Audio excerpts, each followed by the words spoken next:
In this video, I'm going to break down all of the Modern Warfare 3 Zombies gameplay mechanics, as earlier this week, I got to play 1 hour of Zombies at Treyarch, and I have so much to tell you so that you know everything you need to know about the game mode. We got a lot to talk about, so it's so important you watch the video through to the end so that you don't miss out on anything. Now, straight up, this is not a round-based Zombies mode. This is going to be an extraction-based game loop that incorporates DMZ with Outbreak. Now, the way that the gameplay works is that you'll be surviving at your own pace, where there'll be escalating zones of difficulty based on the location you are in on the map, rather than it be based on time or the number of kills. Now, the game's time that you're allowed for one session is an hour long. Once that timer hits 0, the Ether Storm will start coming in, where you have a further 15 minutes in order to extract safely. Just like with any Zombies mode, the main aim is that you're going to be earning points by killing zombies, which you will need in order to upgrade your weapons to make them more powerful, and especially if you want to go into the more higher tiered zones, which are the medium and high threat zones, you're going to need to have powerful weaponry with multiple tiers of Pack-a-Punch in order to take down these zombie types. The first areas that you spawn in will be called the low threat zones, which are equivalent to playing round-based zombies on round 5, where you'll be on the edges of the map, where you will just have some zombies around, you'll have some hellhounds, but there'll also be this mercenary AI, which we will go on about a little later. But very similar to DMZ, you choose your loadout in the menu before you go in, you choose your weapon, you can tune it in the gunsmith, and you can also choose the field upgrade that you're going to take in, as well as seeing what size backpack and armor plate carrier that you have. Unlike Outbreak, where you could roam any part of the map at any point that you wish, this mode works very differently. We're going to spawn in on the edges of the map as a low threat zone infill, and that's going to be equivalent to round 5 zombies, where you're just going to have some normal zombies, you're going to have some hellhounds, and you're going to have some mercenary AI that we'll talk about a little bit later. But very similar to Outbreak, you're going to earn points very slowly by just killing zombies, because there's going to be so many zombies that are going to be on the map. So your main way of earning points is going to be by completing contract missions, which are very similar in the sort of mechanics and the way that they work to DMZ. There's even some missions which are exactly the same as they were in DMZ, but there's also a lot of very unique ones that are created just for the zombies narrative. But by completing them, you will earn yourself some points, and you'll also earn a reward rift, which you will interact with, and it will give you potential reward like a free perk, or even an upgraded weapon, or an ether tool that allows you to upgrade the rarity of your loadout weapon that you're currently using. Now, the main aim of the gameplay is to try and complete as many of these missions as possible to build up that points currency, because you're going to want to Pack-a-Punch your weapon at least once, to then move into the medium threat zone, where you're going to come across tier 2 armored zombies as well as tier 2 zombies. You'll be able to tell their health by when you aim at them if they have like a numeral of 2 above them, which I think is a very nice visual aid, so you know how strong the zombies are. But you're then also going to come across a few boss type zombies as well, like manglers and disciples. So again, unlike normal Outbreak from Cold War, it's not a sense of you're going to be running into that area straight away, because you're just going to be so underpowered that you won't be able to take out any of these enemies. Now, another gameplay element is there aren't just going to be zombies that are going to be present on the map. There's also going to be an AI human faction called Terminus Outcomes, which are Zakhaev's PMC, but they are also fighting the undead, which adds a new element to the game, where you can choose to either interact with them and fight them, or you can completely avoid them. And you can even train up zombies and then go ahead and pop an ether storm or a monkey bomb near this enemy AI. It will take them all down. The zombies will literally kill the AI, and you can choose to loot them and take their weapons. And the mode is so dynamic that you can choose to kite zombies throughout different zones. You could take zombies from the highest threat zone possible and lead them back into the medium or low threat to take out this human faction if you want to. But there's also another element to it, where there are a series of different areas tied to this human faction, which are called encampments, which is a sort of outpost which you go in, you take out all the AI. When you complete them, you'll be given a stronghold keycard, very similar to DMZ. Then you'll go and find that stronghold, you'll complete that, and then you'll get access to a fortress keycard, and in there is going to be a warlord boss. I didn't manage to come across this in my gameplay session, but it was recommended to not try this on your first attempt. Now, another gameplay element in this mode which surprised me was that it was very much just like DMZ when it came to the random items that you could find scattered around the map that you could choose to loot that had its own monetary value, that you could then take to a buy station and you could sell it in order to gain more points. There is a benefit to scavenging and trying to find these rare, valuable items, so you can trade them in for points that you could use to get yourself a tier 2 or tier 3 armor vest, or get yourself a bigger backpack backpack or keep the points to gain towards upgrading or getting yourself perks. I haven't touched on this yet, but it's very obvious that you've probably noticed in the gameplay, but the mystery box is there, and the way it works is very similar to Cold War, where as the game goes on and it gets harder, the mystery box luck and the weapons that it will give you will become rarer and rarer. In my gameplay session, I managed to get the ray gun pretty late on, which was really awesome, but there were two other wonder weapons in the mystery box. There was the Wunderwaffe DG2, which I thought was a real surprise to see, but a brand new wonder weapon that we have some actual gameplay of, which is called the Scorcher. Not much is known about this, but as you can see from the way it works, you charge it up and it releases this massive bolt of purple energy, which seems to just blast a whole horde of zombies away. For all three of these wonder weapons, you can find them just in the mystery box, but you can also find these schematics which are hidden around the map. If you manage to exfil with the schematic, you'll be able to craft the wonder weapon before you go into the map. Now, obviously, this sounds super overpowered, and we brought this up as a bit of feedback, and Kevin Drew at Treyarch told us that the cooldown for the ray gun, as an example, is going to be something crazy high, like 48 hours in real time. So you won't be able to just craft a ton of wonder weapons and go in. But if you explore and find the map and manage to loot and take that out, then you're obviously going to have some rewards. Now, outside of the main sort of contract objective,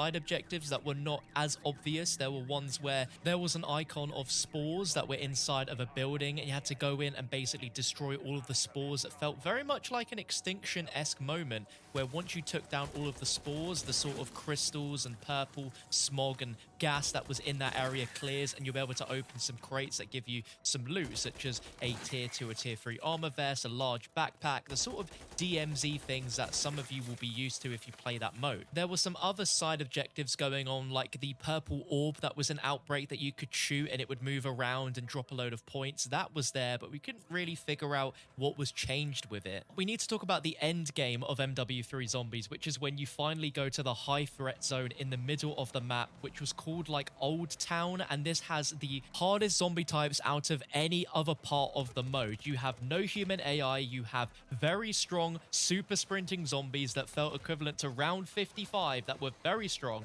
Plus you have elite zombies, and you have more, such as the Mega Abomination, which is a new variation of the Abomination from the Forsaken. It's 3 times the size from Forsaken, and it has baby crawlers that come out of its stomach.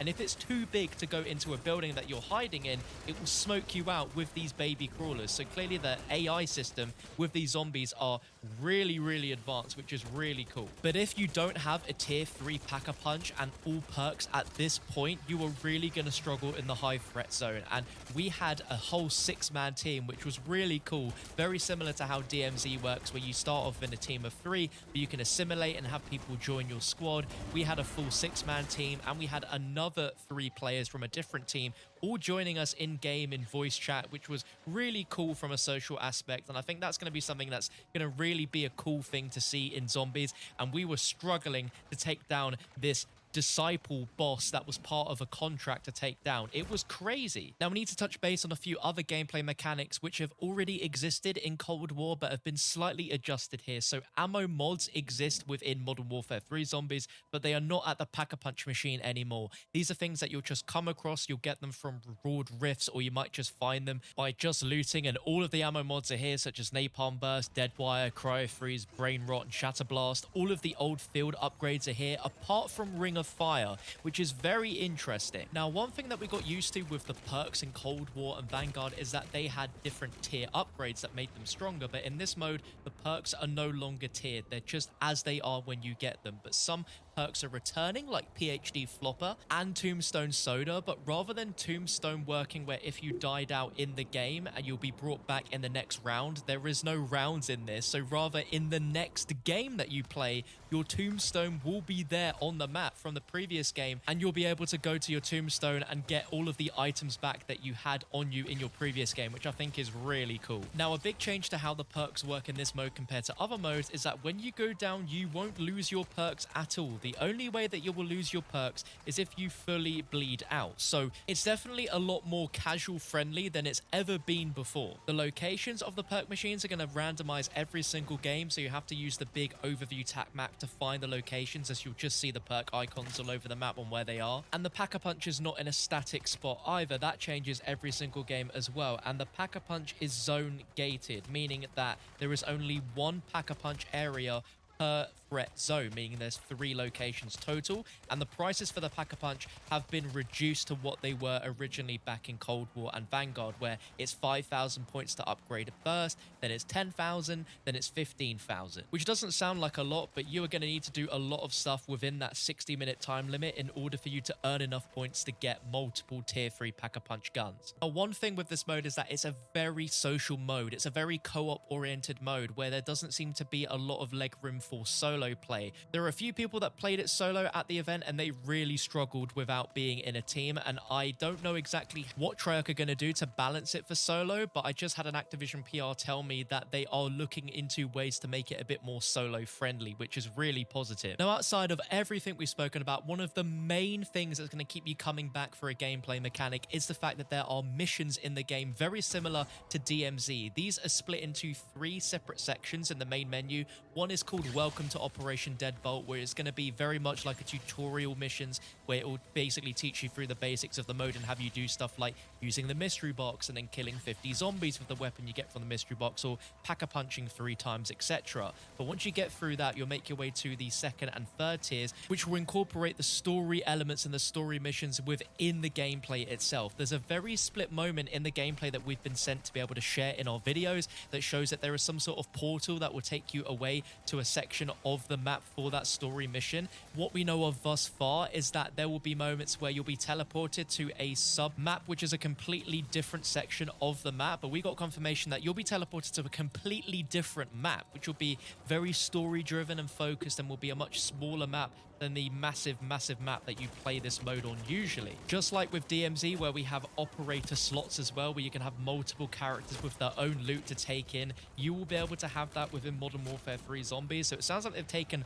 all the best mechanics and elements that DMZ has gradually gotten over the 6 seasons to be in this mode, which is really good. Now, one thing as well with the mechanics is that the main story missions are going to be available at launch, but Easter eggs are going to be littered around, which will tease the future of the storyline and the future of the main Easter egg quests, as there is the potential of there being main Easter egg quests later on down the line, but there won't be one straight away. Judging by the wording we got from a little Q&A session, it sounds like they have a lot of plans for post-launch support for Zombies in terms of delivering that sort of evolving storyline where we're going to start to see agendas with some of the characters where things may not be exactly how they first seem. Now, Treyarch described the end game part of this game to be like a marriage between round-based and Outbreak style gameplay, where it is truly chaotic and the zombies are incredibly strong.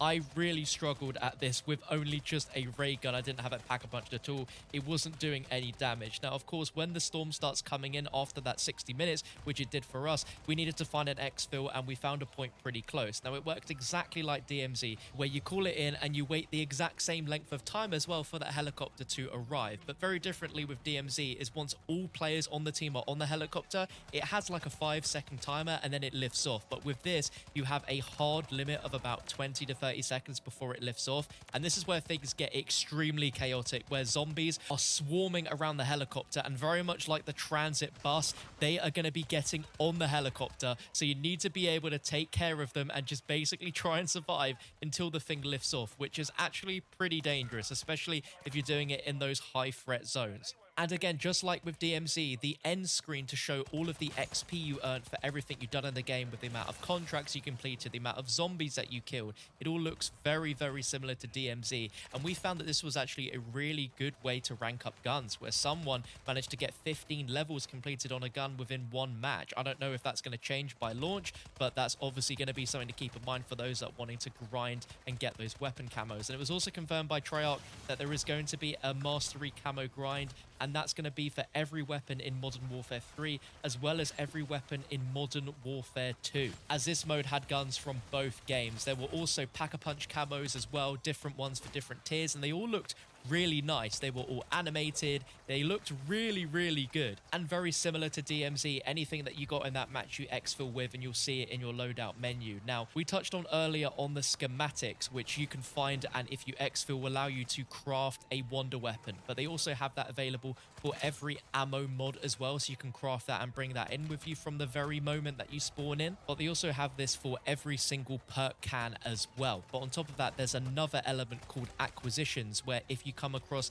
an acquisition and you take it out, you will be able to craft that in the main menu at any time, which we spoke about earlier with the ray gun. So you can find like a weapon case for any of the wonder weapons. You can choose to use the wonder weapon there and then, or you could take it out and bring it in with you into a following game. I really do think this mode has a lot of potential. It seems very fun with the idea of 24 players all on one map at the exact same time. And if you notice at the end of the reveal trailer, there was a slight tease of a massive boss which will require more than just a team of 6 to take down. It might need the entire lobby of players, 24 players, to take down this massive boss. But that wraps up explaining every gameplay mechanic for Modern Warfare 3 Zombies. If you want to watch all the gameplay that was in this video but without any commentary, you can find that on your screen right now. And like and subscribe for more zombies.